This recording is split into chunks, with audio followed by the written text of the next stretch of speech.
ដោះស្រាយសមីការ differential y សកលដោយ y ស្មើនឹង សកល x នៅលើ1បូក i សកល x អញ្ចឹងដើម្បីដោះស្រាយសមីការហ្នឹងយើងត្រូវរកចម្លើយទូទៅរបស់វាសិនចម្លើយទូទៅនៃសមីការ homogene y សកលដក y ស្មើ0អញ្ចឹងយើងតាមដោយសមីការ1សមីការសម្គាល់មានរាងលំដាក្រេដកនឹង1ស្មើ0អញ្ចឹងយើងទីបានលំដាស្មើនឹងបូកដក1អញ្ចឹងចម្លើយទូទៅនៃសមីការ homogene ដែលយើងតាមនៃ1មិញគឺ y c ស្មើនឹង c អងសកលលំដាអង x បូកនឹង c ដកស្វេគុណលំដាដក x ហើយលំដាអងយើងយកស្មើ1លំដាដកយើងយកស្មើដក1តទៅទៀតយើងរើចម្លើយពិសេសនៃសមីការខាងលើហ្នឹងយើងតាំងអ៊ុយអងនិងអ៊ុយដជំនួសឲ្យ c អងនិង c ដដើម្បីដោះស្រាយប្រព័ន្ធសមីការ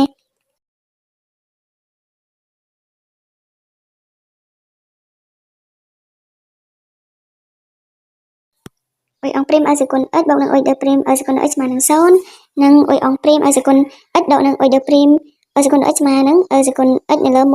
បូកឲ្យសកល x អញ្ចឹងយើងដោះស្រាយតាម determinant តោះហ្នឹងគឺអ៊ុយអងព្រីមទីឲ្យបានអ៊ុយអងព្រីម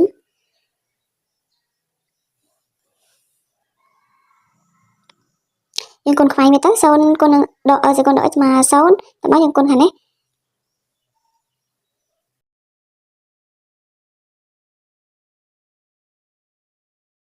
ខាងក្រោមនេះគាត់ទៅឃើញដក1អញ្ចឹងបានដកប៉ាដកបូកអញ្ចឹងបាន1នៅលើ1បូកឲ្យសកល x គុណនឹង1លើ2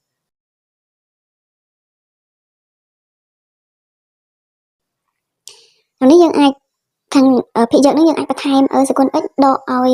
សកល x វាស្មើ0ដដែលណាអញ្ចឹងយើងបន្ថែមដើម្បីឲ្យយើងអាចសម្រួលវាបានងាយស្រួលក្នុងការដោះស្រាយអន្តេក្រាល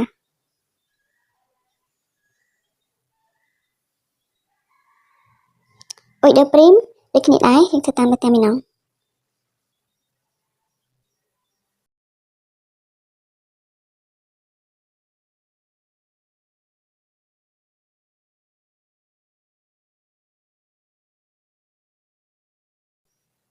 យើងដោះស្រាយយើងគុណខ្វែងទៅបានសកល 2x នៅលើ1បូកសកល x ដកឲ្យសកល x គុណ0បាន0អញ្ចឹងយើងដាក់អីហើយខាងក្រោមយើងគិតមិនឃើញដក2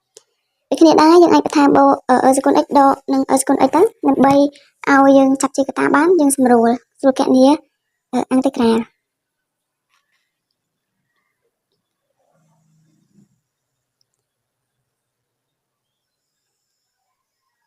អញ្ចឹងអ៊ុយអងព្រីមយើងឃើញ1លើ2កតាឲ្យ1ដកសកល x លើ1បូកសកល x ចឹងដើម្បីទាញឲ្យអ៊ុយអងយើងគ្រាន់តែបំពាក់អន្តេក្រាល